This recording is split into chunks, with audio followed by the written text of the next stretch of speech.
یہ 1947 کی بات ہے، جب برصغیر کی فضا میں ایک عجیب سی ہلچل مچی ہوئی تھی۔ تقسیم کا اعلان ہو چکا تھا اور ہر طرف ایک غیر یقینی کی فضا چھائی ہوئی تھی۔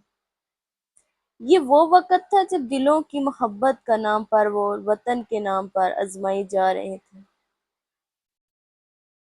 اس دوران لاہور کی ایک گلی میں احمد اور فاطمہ کی محبت بھی پروان چڑھ رہی تھی۔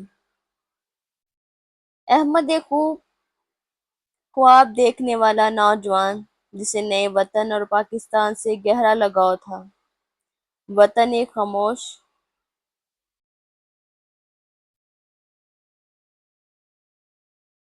اسے وطن سے بہت محبت تھی کہ کب ہمارا پاکستان بنے گا اور جہاں ہم محفوظ رہ سکیں گے، آزاد رہ سکیں گے۔ فاطمہ ایک خاموش پرسکون لڑکی تھی، جس کی آنکھوں میں صرف احمد کے لیے محبت تھی اور ان کا تعلق ایک ہندو مسلمان خاندان سے تھا، لیکن ان کی محبت ان تمام فرقوں سے بالاتر تھی۔ تقسیم کا فیصلہ آنے کے بعد صورتحال تیزی سے بدلنے لگی۔ لاہور میں ہندو اور مسلمانوں کے درمیان نفرتوں کی دیوار کھڑی کر دی گئی، اور اگلی کبھی بھی ہنسی خوشی سے آباد تھی۔ جس گلی میں ہمیشہ خوشیاں اور ہنسی مذاق شور غور تھا، اب وہ خوف اور خاموشی سے بھر گئی تھی۔ احمد اور فاطمہ کو معلوم تھا کہ انہیں ایک فیصلہ کرنا ہوگا جو ان کی محبت کی آزمائش تھی۔ احمد نے فاطمہ سے کہا، فاطمہ، ہم پاکستان چلیں گے، ہمارا نیا وطن جہاں ہم آزاد اور محفوظ رہیں گے۔ لیکن فاطمہ کے لیے خاندان ہندوستان میں رہنے کا فیصلہ کر چکا تھا۔ ایک دن جب احمد فاطمہ کے گھر آیا تو فاطمہ کا گھر خالی تھا۔ وہ سب لوگ ہندوستان جا چکے تھے۔ فاطمہ کے خاندان والے ہیں تو مسلمان تھے، لیکن وہ ہندوستان سے محبت تھی انہیں۔ اس کے دل میں ایک گہرا زخم لگا اور اسے معلوم ہوا کہ فاطمہ اپنے خاندان کے ساتھ ہندوستان چلی گئی ہے۔ احمد کا دل ٹوٹا ہوا پاکستان چلا آیا، لیکن اس کی محبت میں وہ دن رات روتا۔ اسے فاطمہ کی یاد پاکستان میں بھی بہت آتی۔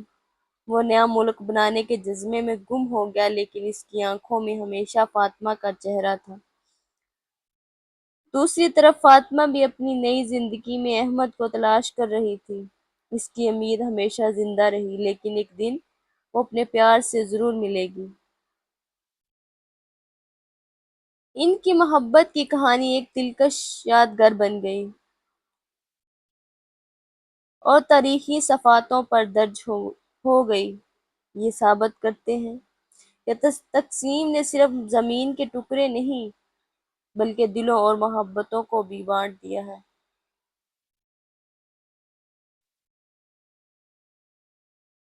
بہت سال گزر جانے کے بعد بھی احمد نے فاطمہ کی محبت کو نہ بھلا پایا۔ جب اس کے والدین اس کی شادی کے بارے میں سوچتے، لیکن اس کو وہ گزرا ہوا وقت یاد آ جاتا اور فاطمہ کی محبت جو دن رات اسے تڑپا رہی تھی۔ حالانکہ احمد جانتا تھا کہ اب وہ فاطمہ سے نہیں مل پائے گا، کیونکہ وہ پاکستان میں تھا اور فاطمہ ہندوستان میں۔ ان کا ملنا تو ناممکن نہیں، بہت مشکل تھا۔ پتہ نہیں پھر بھی کیوں احمد کے دل میں ایک عجیب سا یقین تھا کہ شاید میری محبت سچی ہے، وہ ایک دن مجھے ضرور ملے گی۔ لیکن ایسا کچھ نہیں ہوا۔ دونوں نے اسی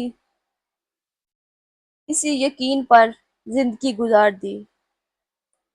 احمد نے بھی شادی نہ کی اور فاطمہ نے بھی نہ کی، اور دونوں نے ایک دوسرے کے انتظار میں اپنی زندگی، ایک دوسرے کی یادوں میں زندگی گزار دی۔ اس پاکستان پر کیا کچھ قربان کیا ہے لوگوں نے، اپنی جانیں، کسی نے باپ اور کسی نے بیٹا، کسی نے اپنا سہاگ،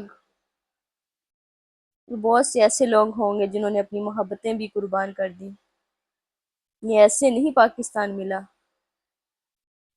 آنے والی نسلوں کے لیے ایک پیغام ہے کہ ان لوگوں کی قدر کریں جنہوں نے اپنا اتنا کچھ قربان کر کے یہ پاکستان بنایا اور آپ لوگوں کو اتنی آزادی دلوائی،